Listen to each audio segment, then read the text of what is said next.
What if I told you that one of the holiest women in the Bible, a woman who danced with deliverance in her bones, who stood shoulder to shoulder with prophets, who led an entire generation in praise, was struck by the very God she served? Not a pagan queen, not an idol worshiper, not a rebellious stranger from a distant land, but a prophetess, a sister, a leader, a voice of heaven in the wilderness. Her name was Miriam, and in a single moment, she was cast out, marked with a disease so terrifying that the entire nation of Israel stopped. They would not take one more step through the wilderness until her shame had passed. What could drive God to punish a woman like Miriam? What sin could outweigh a lifetime of faithfulness? Was it pride, jealousy, bitterness buried under years of obedience? Or was it something far more hidden, something that lives quietly in all of us? This is not just the story of a woman who fell.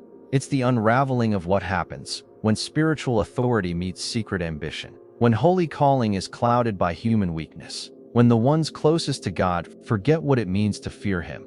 This is the story of Miriam, prophetess of Israel, sister of Moses, and the woman God Himself had to stop. Before we begin, declare this with me or type in the comment: Lord, cleanse my heart from silent pride. Before the wilderness, before the Red Sea, before the silence of exile, there was a river, the Nile, wide, silent, steady. And there, hidden among the reeds, stood a little girl, bare feet planted in the mud, eyes wide, heart pounding. Her name was Miriam. She wasn't holding a sword. She wasn't wearing a crown. She held no title, no voice, no power. But she had something else: courage. The kind of courage that doesn't shout, but waits, watches, believes. In that moment, her baby brother Moses floated alone in a basket. No angelic guard, no heavenly fire, just woven reeds and the faith of a family running out of time. Egypt's law had spoken. Every Hebrew son must die. But Miriam stood between law and life. She watched the basket drift down the current, closer,